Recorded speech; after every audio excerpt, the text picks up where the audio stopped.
Hello everyone, welcome back to my channel, How to Use Global channel. My name is Deborah Olubodede, your children and teen coach. And yes, this is your go-to space where we help young people, parents, caregiver, guardians, teachers navigate key areas such as emotional issues, goal setting, positive relationship, mental health, being of teenagers, and lots more. So are you a struggling parent? Thinking of how you want to help your teen navigate areas in their life because of their new phase of being a teenager, because they're struggling with identity. This is your go-to space. Or are you a teenager and then you were trying to navigate this new season? This is your go-to channel. So please and please kindly subscribe so that you can get more content. Yeah, so moving down to business. Yeah, in my last video, remember I spoke directly to parents, caregivers, and guardians about the importance of building personal relationship with your teenagers. I mean, having a talking stage with your teenagers because of the world that we are into. The world is full of comparison, it's full of social media and peer pressure, it's full of identity struggles and all that. So that your teenagers will not get stuck in all this. That is why we did talk about it. But in this, and yes, in today's video, I'm still speaking directly again to the parents, caregivers, and guardians, because in the sense that I actually spoke about, we have a personal relationship with your teenagers does not mean that you should spoil them. You should spoil them? What's that? Yeah, we're going to talk about it. I'm talking about. Oh wait, for real, can I really be honest?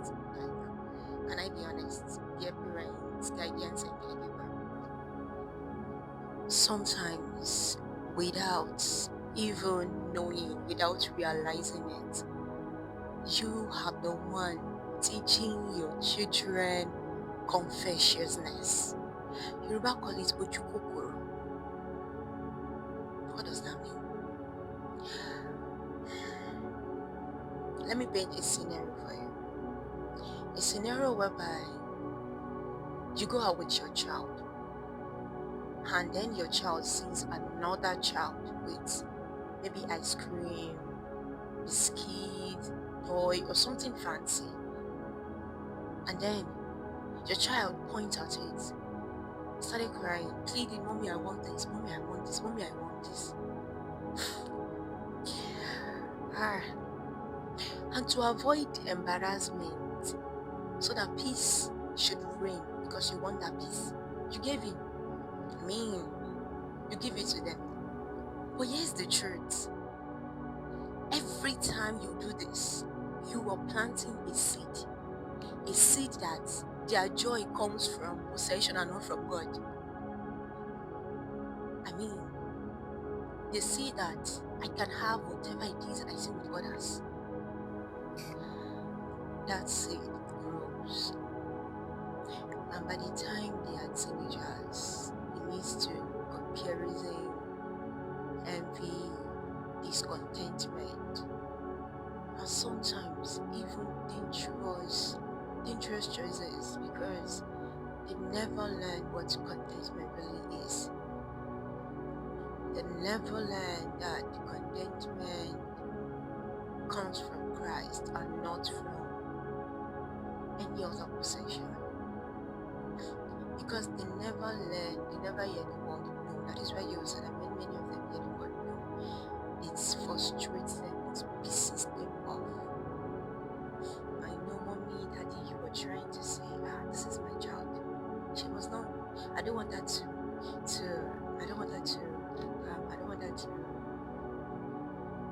lack anything. I want her to have it all. It is a good thing. In as much as this is a good thing, you still need to learn how to say no to them. No offense. And yes, I'm not saying you should not get them things.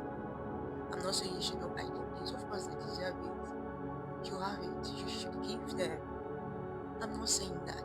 But all I'm saying is, don't give them because somebody else has it. they see somebody else having it. Don't give them. Give them with purpose, not because somebody else has it. I know why I'm saying this. Because I questioned myself seeing these teen girls and teen boys out there, living a life that even a 50-year-old woman is living. Don't get me wrong. Many of them wants to have it like just all of a sudden. You know, say, Wanduroni Shuruleri Wanduroni Olon Shuku. Yeah. You just want to have it. And I question myself, how? Why? Why is it that many of them will see that bag, that designer bag, and really they are calculating, how do I get it? How do I get it? And they take every drastic step to get it. I was like, what's going on? Not knowing that it is because of what has been happening. They're seeing it right from young. When they see somebody else is having something, they point at it and the parent just gives them. I know I'm not a parent yet, and I'm not trying to teach parents on how to parent or how to train up their child, but with the help of God and with the help of what I've seen us, I just feel I should call the attention of we parents. Please and please teach them gratitude, to be grateful for everything they already have, for everything God has already given them. It might not be much, but let them be grateful. Teach them patience, that they should always wait for the right time. They cannot have it all at once. Teach them God's timing. I know they used to say God's timing, God's timing is the best. I am a living testimony of God's timing. I never had it all. Yes, I don't have it all yet. But with the help of God and the help of my parents, yes, and I'm trusting God that God will use more parents to raise more responsible and decent teenagers that will become an adult one day. Teach them self-control. That it is not everything they see they must get. There are difference between wants and needs, so that they can be able to say no to unnecessary wants. Let them know the difference between wants and needs. Because trust me, mommy and daddy, a child that learns contentment will grow up to be an adult that is not easily bought or swayed or gets carried away by the things that others have, by the things of the world. Even you will have peace of mind when you send them to the uni, that you know that they will not go out there to get what they cannot afford. Like they will, when they learn contentment now, they'll grow up to an adult who will not be shaken, who will stand firm in this world full of comparison. Because deep down they will know that their joy does not come from all these things that they are seeing, but it comes from God. That they know that with the right step, with the right step, they will get what they need at the right time. I know, yes, I think I'm still going to speak to teenagers on how they can take the right step to get to where they want to be. It might not be easy. It is not going to be easy, but you know what you work for is what will last long. I'm pleading with parents, with guardians, with caregivers that we help. We help these ones, we help our teenagers. They are losing these things. That's why they will see things online and they feel like this is perfect life. Why can't they have it? Okay, let me start by doing this and doing that. And they seek wrong counsel.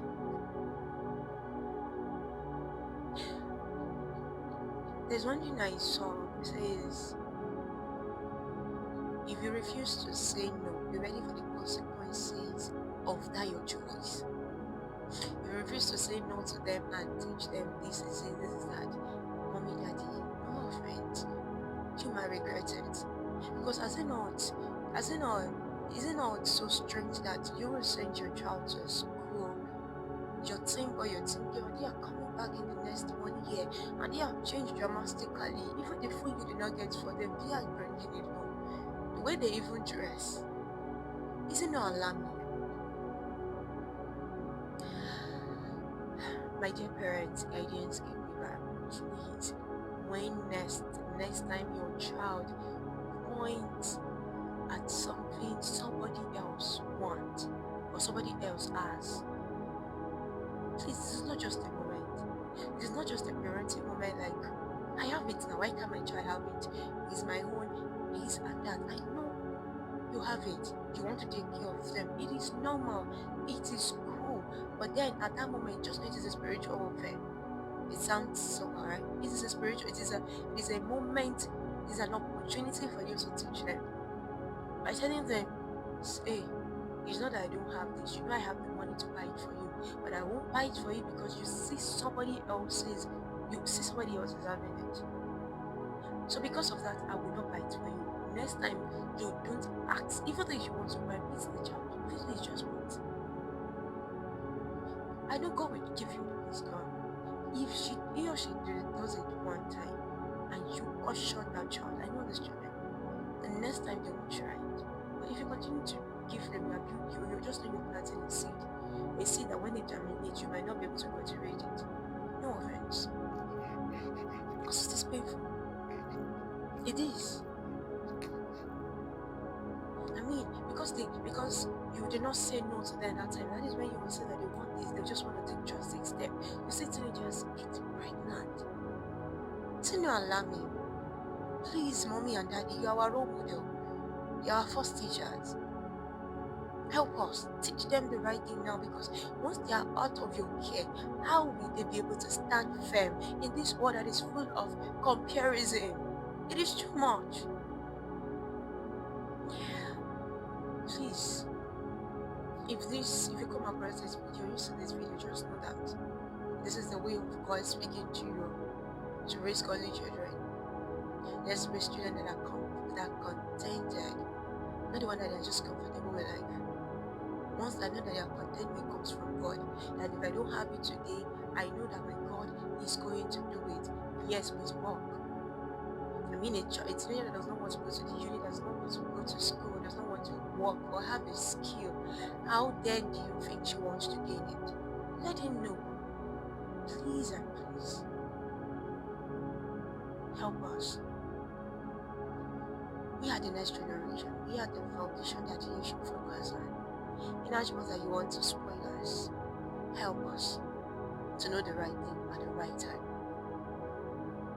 Please, if this resonates with you and if you're blessed with this, kindly like, share, comment, share to parents that needs to see this. Maybe the upcoming parents that needs to see this. Thank you once again for joining me. Till we meet again. Remember this. Bye.